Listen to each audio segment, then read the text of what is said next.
गोलवरकर कहता था कि ये संविधान मेरा नहीं है। ये नरेंद्र मोदी जी क्यों नहीं कहते हैं कि गोलवरकर भी आ जाए तो संविधान को समाप्त नहीं कर सकता है। संविधान को मिटाने वाले लोग आज प्रधानमंत्री जी मजबूर हो गए हैं संविधान के आगे झुकने के लिए। ये राज्य का चुनाव नहीं है। जब राज्य का चुनाव आएगा तो हमारा ही सरकार बनेगा, तेजस्वी जी मुख्यमंत्री बनेंगे। बिल्कुल ही सामने में चिराग। देखिए, ये जनता का जनादेश है। जनता जो भी जनादेश देती है उससे संतुष्ट लोग कह रहे हैं कि अम्बेडकर का भारत कैसा हो, उस भारत का निर्माण करें और शिक्षा और स्वास्थ्य को एक समान कर दें, फ्री कर दें। जनता ने तो रोक ही दिया है, लेकिन कुछ सेकुलर दलें हैं, सरकारी विद्यालय तक प्राइवेट जो है कर रहे थे। नीतीश कुमार जी के बारे में हम यही कहेंगे कि जहाँ भी रहें अच्छे से रहें और स्वस्थ रहें। आपके साथ रहे या नहीं है? प्रधानमंत्री नरेंद्र मोदी कल तीसरी बार शपथ लेंगे। महागठबंधन के लाख कोशिशों के बाद भी वो रुके नहीं। हालांकि उनको भी बड़ी मशक्कत करनी पड़ी प्रधानमंत्री पद के लिए। नीतीश को मनाना पड़ा, चंद्रबाबू नायडू को मनाना पड़ा। इसी सब तमाम मुद्दों पे बात करने के लिए हमारे साथ डेहरी विधायक फतेह बहादुर सिंह हैं। उनसे पूछेंगे कि प्रधानमंत्री नरेंद्र मोदी तीसरी बार कल शपथ ले रहे हैं, रोक नहीं पाए आप लोग उनको जनता ने तो रोक ही दिया है, लेकिन कुछ सेकुलर दलें हैं जो हमेशा से धर्मनिरपेक्षता के साथ रहे हैं और आज मोदी जी को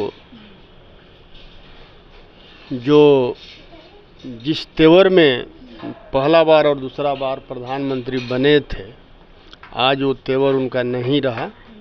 तीसरी बार शपथ ले रहे हैं प्रधानमंत्री जी और हमें आशा है कि शपथ लें और देश को संविधान से चलाएं, न कि मनुस्मृति से। और को तो प्रणाम कर रहे हैं नतमस्तक के संविधान के आगे, कहाँ संविधान को खोल रहे हैं? संविधान को मिटाने वाले लोग आज प्रधानमंत्री जी मजबूर हो गए हैं संविधान के आगे झुकने के लिए। ये देश की बहुजनों का देन है। मजबूर हो गए हैं संविधान के सामने झुकने के लिए। अच्छा। नहीं तो उन्होंने संविधान को तोड़ करके जो है सारे संस्थानों को बेचा। रेल बेच दिया, BSNL बेच दिया, सरकारी विद्यालय तक प्राइवेट जो है कर रहे थे। लेकिन मैं समझता हूं कि अब जो देश की जनता है वो जो सब कर रहे थे वो करने नहीं देगा और नरेंद्र मोदी के विरोध में देश की जनता ने अपना जनमत दिया है।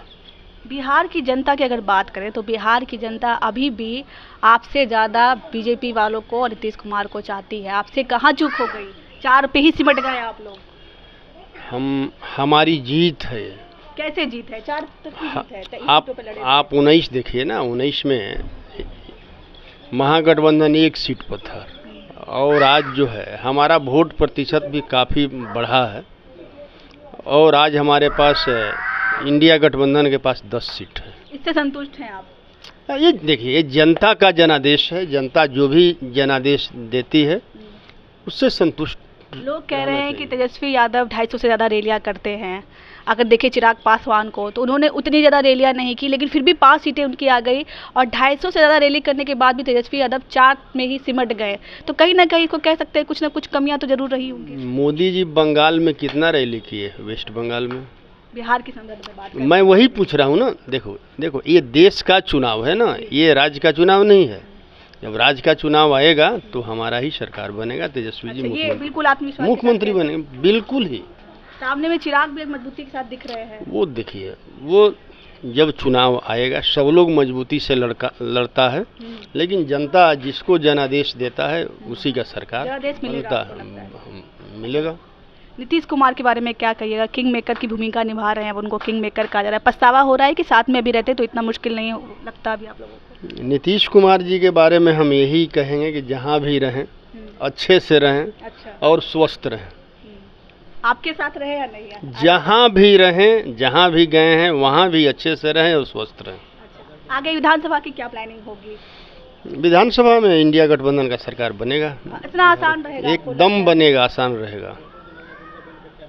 अच्छा, एक जो है चीज़ें हैं, आप बार-बार जो है कहीं न कहीं विवादों में रहते हैं, धर्म को लेकर के, और लोग जो है कहते हैं कि धर्म जो है आप कुछ न कुछ ऐसा कह जाते हैं कि जिस पे लोगों को जो है कहीं न कहीं बुरा लगता है। तो उसके बारे में क्या कहिएगा? अब जो क्योंकि विधानसभा आ रहा है, अब आगे की क्या प्लानिंग है और लोगों को लेकर के जो धर्म की राजनीति है, उस पे आगे क्या करना चाहिएगा आप? देश या राज्य जो है वो संविधान से चलता है, यही मैं कहूँगा। तो धर्म तो संविधान अलग अलग चीज़ें हैं। संविधानिक नहीं, संविधान सबको अपना अपना बात रखने का अधिकार देता है, और मैं संविधान के अनुसार ही मैं चलता हूं, और जो भी मैं बात रखता हूं संवैधानिक बात धर्म से क्या दिक्कत है? मैं संवैधानिक बात रखता हूं। मैं अच्छा, बोल रहा हूं ना, सबका धर्म। आप दिवाली होली मनाते हैं? देखो, अभी न दिवाली का समय है और न, मैं कह रहा हूं अभी न दिवाली का समय है और न होली का समय है। अच्छा, अभी आगे चलिए फेस्टिवल्स की बात नहीं करते हैं, लेकिन कहीं ना कहीं आप मानते तो होंगे ना किसी ना किसी। मैं जो बोल रहा हूँ अभी न दिवाली का समय है न होली का समय है। अच्छा। अभी जो है देश लोकतंत्र का पर्व खत्म हुआ है, और आज से मोदी जी का तीसरा पारी शुरुआत हुआ है। गरीबों पर अत्याचार न हो, शिक्षा और स्वास्थ्य बर्बाद न हो।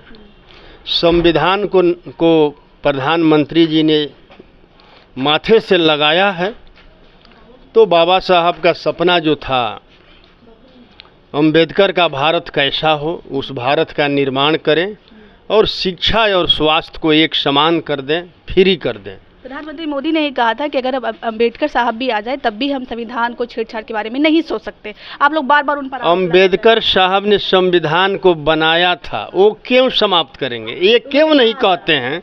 अरे जो समाप्त करने वाला था गुलवरकर कहता था कि ये संविधान मेरा नहीं है। ये नरेंद्र मोदी जी क्यों नहीं कहते हैं कि गुलवरकर भी आ जाए तो संविधान को समाप्त नहीं कर सकता है? संविधान बनाने वाला संविधान को क्यों समाप्त करेगा? जो बाबा भीमराव अंबेडकर ने सपना देखा था, अंबेडकर का भारत कैसा होना चाहिए, उस सपना को नरेंद्र मोदी जी ने तोड़ा है और गुलवरकर के सपनों के भारत की तरफ बढ़ रहे थे। अब जो है वो नहीं, उस तरफ अपना कदम नहीं बढ़ा पाएंगे। और जिस तरह संविधान को उन्होंने माथा से लगाया है, तो संविधान तो बाबा साहब के सपनों का भारत बनाए, और बाबा साहब के सपनों का भारत है 5 किलो राशन नहीं है, सबके लिए रोजगार हो, सबके लिए शिक्षा फ्री हो और स्वास्थ्य फ्री हो। चलिए, सबके लिए शिक्षा फ्री हो, स्वास्थ्य फ्री हो, कहना है फतेह बहादुर सिंह का, विधायक है डेहरी से। बाकी आपको क्या लगता है, आपकी क्या राय है, आप हमें जरूर बताइएगा। तब तक के लिए धन्यवाद।